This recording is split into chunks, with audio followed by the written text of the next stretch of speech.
Winterman.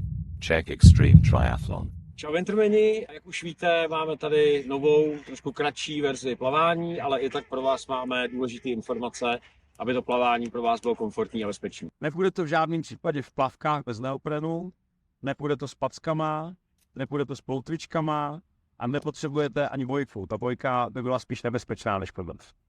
Voda bude studená, takže rozhodně povinný neopren, ideálně zateplený. Pro ty z vás, kdo se opravdu bojí zimy, vhodná spodní vrstva, funkční tričko, případně druhý krátký neopren, na hlavu čepici. Nejlepší je neoprenová, můžete použít i případně 2 čepičky. A brýle, každý máme sluneční, nicméně daleko vhodnější na závody budou čirý, abyste pořádně viděli. Winterman.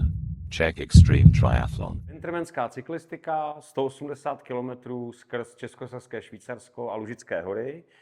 Velmi technická, náročná trať, často mokrá, čas zapadaná listím a nám se množí dotazy brát časovku nebo brát silnici. Já bych řekl, že záleží hlavně na tom, na čem jste zvyklí jezdit a čím jste si jistí. Časovka, určitě rychlejší volba, jsou tam úseky, kde využijete aerodynamiku a maximální rychlost, ale není jich tolik, zatímco silnice vám určitě přinese větší ovladatelnost a komfort na tom kole a v těch technických pasážích se budete cítit bezpečnější. Takže za mě 6násobný finisher, já volím silnici, ale lidi, kteří jsou na kole silní a jsou si na časovce jistí, tak určitě využijou i časovkový setup.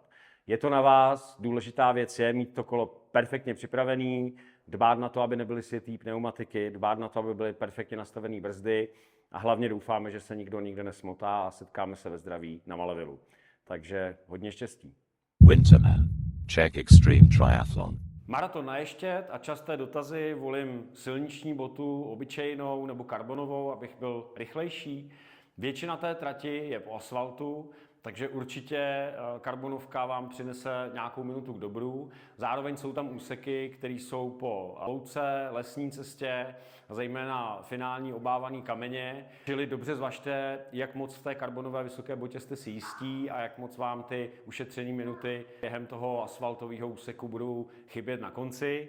Já osobně jsem vždycky volil univerzální silničku, nepřezouval jsem se, ale není žádný problém tu obuv během závodu měnit a vybrat si v tu chvíli botu, která se vám hodí nejvíc. Nejdůležitější ovšem je, dávejte pozor na silnici, vždycky buďte vlevo, pokud vás doprovází cyklista, tak ten bude vpravo a dávejte pozor na auta.